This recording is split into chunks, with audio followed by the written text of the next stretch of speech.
ஒரு சோகமான செய்தியை வந்து உங்ககிட்ட சொல்ல போறேன். ஸோ அந்த பையன் இறந்தோம் அடுத்தவங்களுக்கு வந்து தன்னுடைய உறுப்புகளை கொடுத்து அடுத்தவங்களுக்கு உதவி இருக்கான் பாத்தீங்களா? ஸோ அந்த நிகழ்வு என்பது இந்த இடத்துல வந்து வேற லெவல். அவங்களுடைய உறவினர்கள், அவங்களுடைய அம்மா அப்பாவுக்கு இந்த இடத்துல வந்து மிகப்பெரிய ஒரு சல்யூட்டுங்க. ஆக்சுவலா என்ன நடந்திருக்குன்னா, புதுக்கோட்டை மாவட்டத்தை சார்ந்தவர் தான் முத்துப்பாண்டியன் அப்படிங்கிற ஒரு 29 வயசு மிக்க ஒரு பையன். அவன் ரீசெண்ட் டைம்ல சாலை விபத்துக்கு என்பது ஏற்படுது அவனுக்கு. ஸோ அந்த சாலை விபத்துல அவன் வந்து மூளைச்சாவு அடைகிறான். ஸோ அவங்களுடைய குடும்பத்தினர் வந்து ரொம்ப கஷ்டப்பட்டு ரொம்ப கலங்கி அழுகுறாங்க, சின்ன பையன் இறந்து போயிட்டானே அப்படின்ட்டு. அதே சமயத்துல அவங்களுடைய குடும்பம் வந்து மூளைச்சாவை அடைந்த அந்த பையனுடைய நுரையீரல், தோல், கிட்னி, கண்ணு அப்படின்ட்டு இது போன்ற உறுப்புகளை வந்து தானமா கொடுத்துட்டாங்க. இல்லாதவர்களுக்கு வந்து கொடுத்துருங்க அப்படின்ட்டு அரசு மருத்துவமனையில வந்து தானமா கொடுத்துட்டாங்க.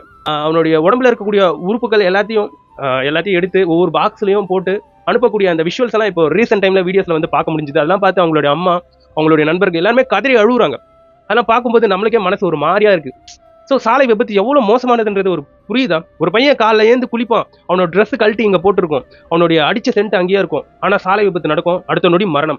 ஸோ அப்படி இருக்கும்போது எப்படி இருக்கும் பாத்துக்கோங்களேன்.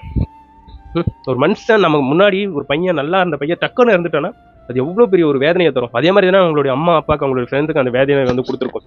நண்பர்களே, சாலை விபத்து வந்து மிக அபாயகரமானது. ஹெல்மெட் ரொம்ப முக்கியமானது, சாலை விதிகள் ரொம்ப முக்கியமானது, அதிவேக ஸ்பீட் வந்து தவிர்த்திடுங்க. ஸோ அவ்வளவும் இப்போ வந்து நடந்துகிட்டு இருக்கு, நம்மளுக்கு தான் தெரியல. ஸோ சாலை விபத்து ஏற்பட்ட எந்த நபர்களையும் கேட்டு பாருங்க, ஒரு கால் உடையும், ஒரு கை உடையும், இல்லைன்னா மண்டையில ரத்தம் கட்டிக்கும் கீழே தலை போய் அடிச்சுதுன்னா. இது போன்ற ஏகப்பட்ட பிரச்சனைகள் இருக்கு. ஸோ இந்த இடத்துல முத்துப்பாண்டி இறந்தது மனசுக்கு ரொம்ப கஷ்டமா இருக்கு. அதே சமயத்தில் அந்த பையன் இறந்தோம் அடுத்தவங்களுக்கு ஹெல்ப் பண்ணியிருக்கானும் போது இந்த இடத்துல ஸோ அவங்களுடைய உறவினர்கள், அவங்களுடைய அம்மாவங்க, பெற்றோர்களை நினைச்சு இந்த இடத்துல வந்து பெருமை கொள்ள வைக்குதுங்க. ஸோ நீங்க என்ன நினைக்கிறீங்க இதை பற்றின்றதை என்னுடைய கமெண்ட் செக்ஷன்ல பதிவு பண்ணுங்க.